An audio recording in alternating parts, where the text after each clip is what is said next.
Thank you to all our panelists today who have shared their perspectives and insights. I would now like to invite Mr. Teng Theng Dar, founding chairman of Asia Entrepreneurs Exchange and member of the China-ASEAN Business Alliance, to deliver the closing address. Well, a very good afternoon. My name is Teng.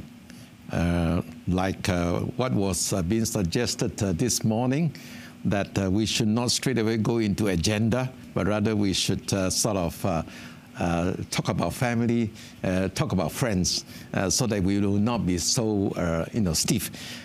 Therefore, I would like to give a special mention to Chong Huat, Asman, and of course not forgetting Menon for starting this initiative that is giving back to society, not just doing business, but also offering opportunities for learning, opportunities for sharing, and at the same time for people of the same understanding and mindset have a platform to come to contribute and work together for a better future, in particular ASEAN. A lot of topics were covered this morning and early this afternoon, which are very, very relevant. But I think it's very important as a business person, we need to know, so what's next? And isn't it a good time to also rethink again with what we have learned, what we have been informed, to talk about the vision for 2050.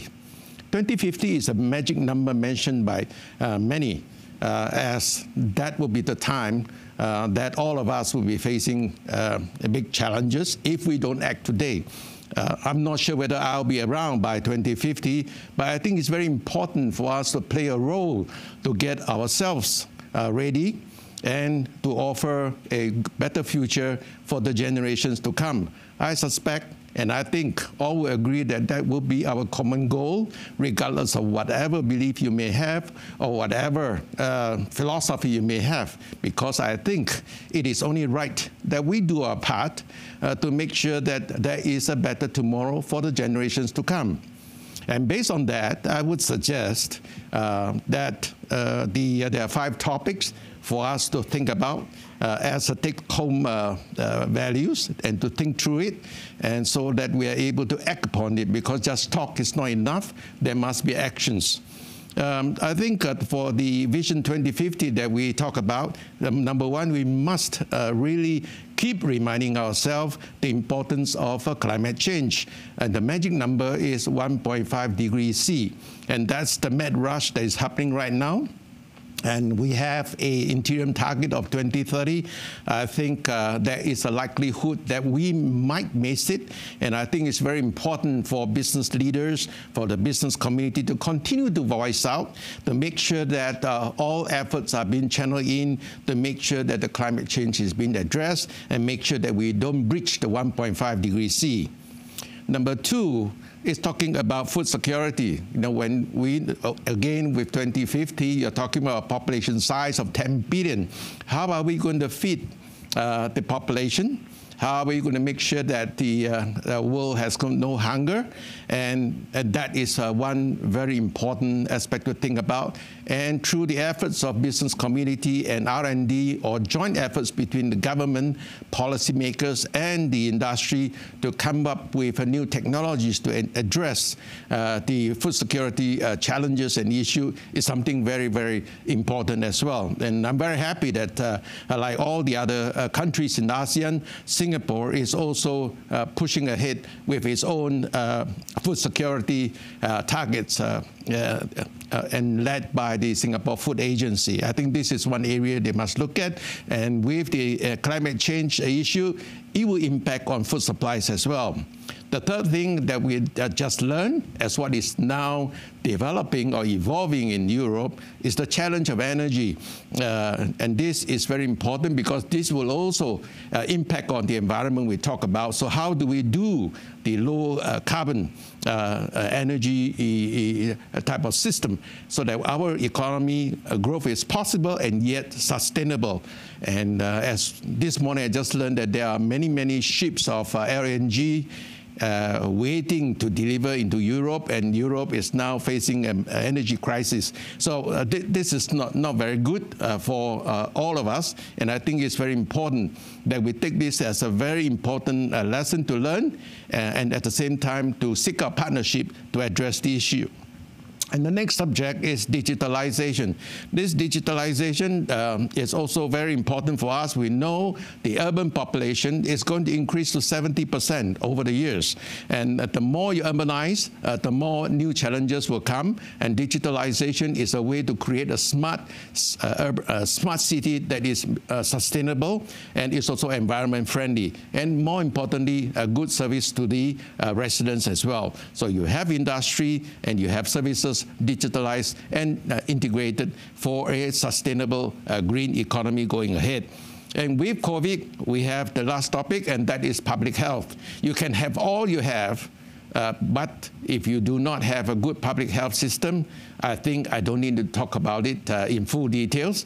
In the past 3 years, the whole world actually learned a very, very important lesson about the importance of public health and how to collaborate and how to work together to make sure we can overcome common challenges. So these are the 5 topics that I can think of, and with a vision leading to 2050 to see how we are able to collectively build what the capacity and initiative to make sure that we are future ready.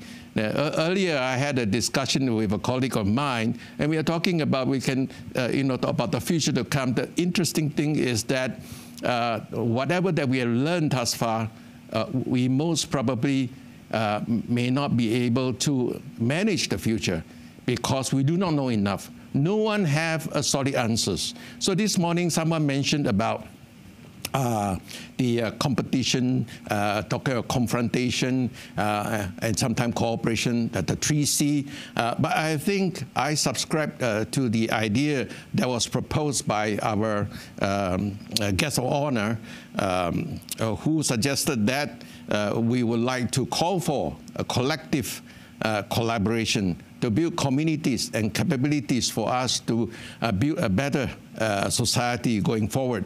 I think this is a more friendly and more practical from a business point of view. So I do suggest that with this summit, it will not just end as a talking summit.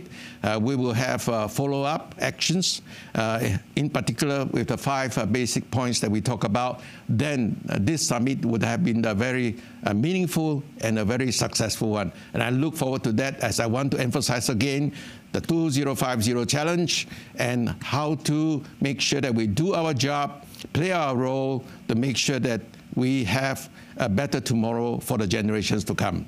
Thank you very much.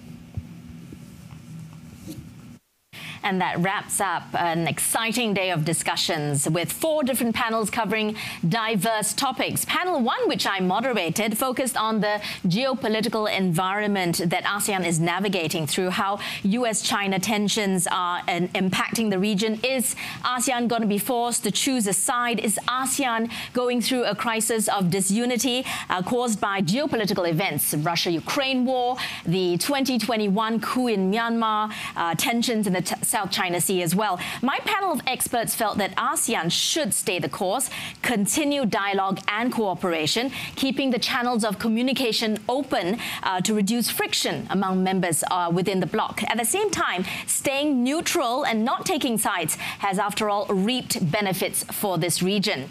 Now, the second panel of the day focused on dispute resolution. Some of the points made talked about keeping things simple, as simplicity would ensure less ambiguity, and this could reduce possibilities of dispute. At the same time, within ASEAN, given the diversity of the region with different languages, different heritage, religions, being cognizant of the region's cultural differences could go a long way to reduce possibilities of misunderstanding as well.